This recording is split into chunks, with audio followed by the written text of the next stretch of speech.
When I started dancing, you see, everybody's got to realize that we adopted the dance, you know? It's not like in the United States, in the Bronx, you know, where people growing up with it, you know, with this whole dance culture and everything. We adopted it, and that makes a big difference. At that time, we had no idea about the term. We had no idea about this dance that they were doing.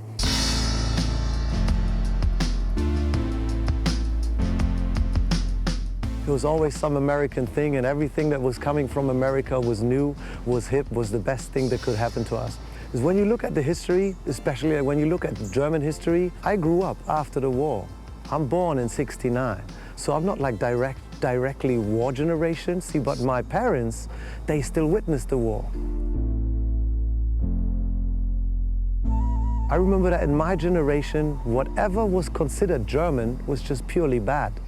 It's just everything, you know, like you could connect to what happened in the war. So we we totally lost our identity in Germany. And when hip-hop came around, you know, and it was developed by Afro-Americans and by Latinos, it was the perfect thing. Because, you know, once you got into this thing, then of course, there was no connection to be made with the past of Germany, but you could develop yourself freely, and that's what it was all about. We were, you know, it was a blessing.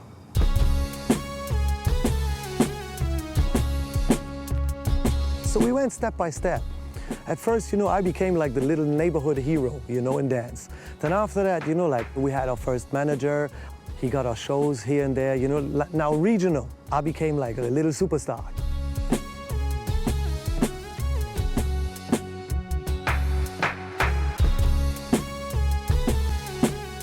The Guinness Book of Records, which I did. And the most beautiful thing about it, that on that day, a lot of people came together that heard about it because it was on the press, right? All over the place, you know, TV reports and this and that, you know. So everybody wanted to be part of this thing. And of course, you know, it brought the breaking community in North Germany, it brought them together. So I saw a crew that I've never seen before, which was the Fantastic Devils from Kiel. And then my later on all-time, lifetime dance partner, Swift Rock. He was part of that crew at that time, and right after my Guinness Book of Records world record in Windmill, we battled. We had a lot of fun, you know, like we got to know each other, and later on Swift Rock became part of my crew.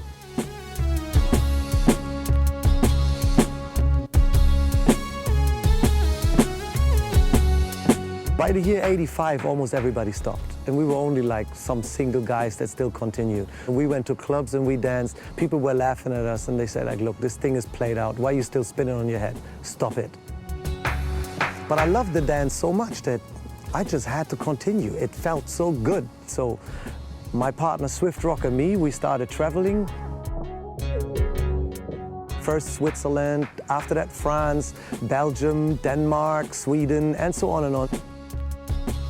And what's beautiful about it, really, that it got culturally manifested, that it was not a fashion anymore. And nobody could bring us down and say, okay, this thing is played out, it's over now. Because we could say now, no.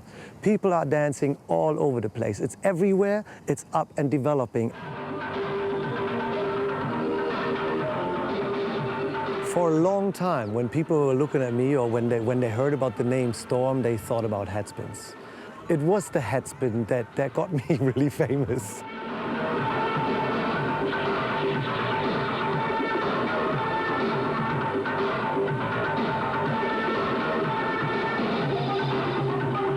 What happened was I was dancing all day.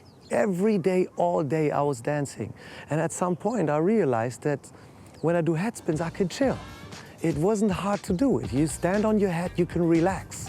That's what's so beautiful about that move. Then I found out how good it would be to always use that headspin in transition for other moves. So your combinations, whatever you were doing, they were getting longer and longer.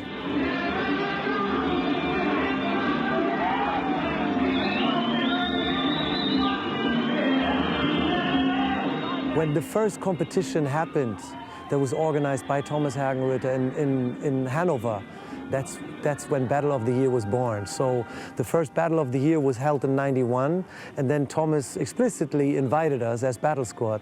He invited us if we wanted to participate. We said, all right, fair enough. Let's do this. Let's see what's going on. So we participated. We got first place. What we didn't like about it is that already there, we found out that if you dance against the crew, back in the days, it was pretty personal. All of a sudden, we became somehow a bit of enemies. Of course, since we were such good friends, we talked about it, and then we said, oh, God, we're not going to do that again. Also, we're not going to participate at Battle of the Year again. We did it once.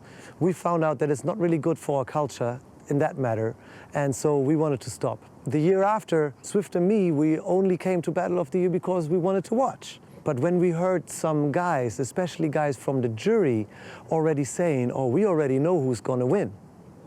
And then close friends of us, when we told them that we were not going to participate, they were like, what, you're going to chicken out? What's happening to you guys? You know, like what? You think, you know, because second to none are there, you know, that you're going to lose now? Come on, what's wrong with you guys? You know, it made us so upset.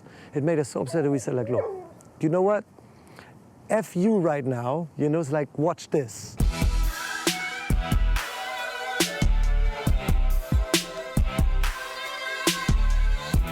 You know, so Swift and me, we were getting ready. I remember Swift had like some tight corduroy pants on, and they were too tight for dancing. So Swift asked for some scissors, and he cut off his pants, so he was dancing in shorts and stuff. We weren't ready for anything, so those were the days. You could be spontaneous like that, you know? So we got into the finals against Rocksteady Family, and it was just Swift and me against 8 guys.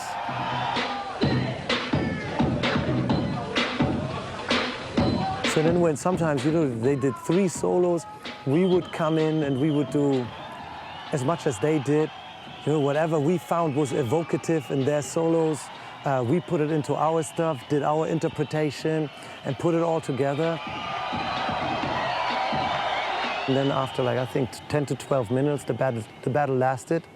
And then the judges decided that we won. So for us, it was all cool and peace. When we hear battle, it's one of these exaggerated terms that we use in hip-hop to really make a statement, to really come through. What do you mean, battle, battle? Who's battling who? Of course, it's not a real battle, but, you know, it's like, you know, you battle somebody, it's not you don't like that person. You have to develop a certain empathy, you know, to understand and respect that person to an extent to even accept that battle. Oh, that's a jam.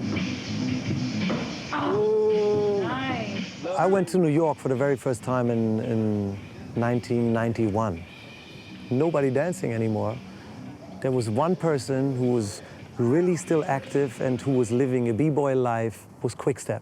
While we were there, we organized the practice, 72nd Street Studios. What was really nice was the first time that I met Crazy Legs. And Mr. Wiggles was there, Clown was there, who was already dancing with us on the street and stuff. And then later on a dance company was formed, which was called Get Original, which I happened to be part of as well.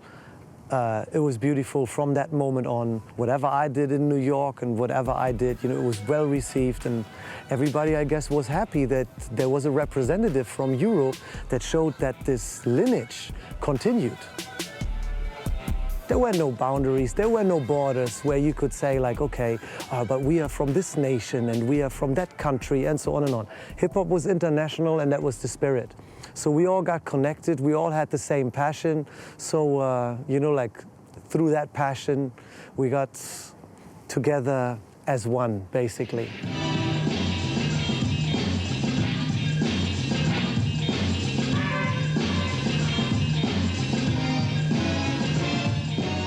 Whenever somebody provided a stage for me, I took it to express myself in a manner where I could really express the art form itself. And if you really want to express yourself in the right manner, and you really want to put something together that explains the entire semantics of your art form, then a black box theater is the right place.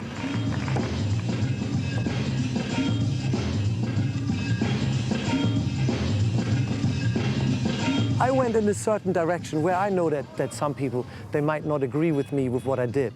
But what I do on stage is always where I say, look, this is my art form now. It's my art form, this is what I do, and it's deeply rooted in this urban development, in hip hop. And it's very important to me because what hip hop gave to me, I want to give back to hip hop.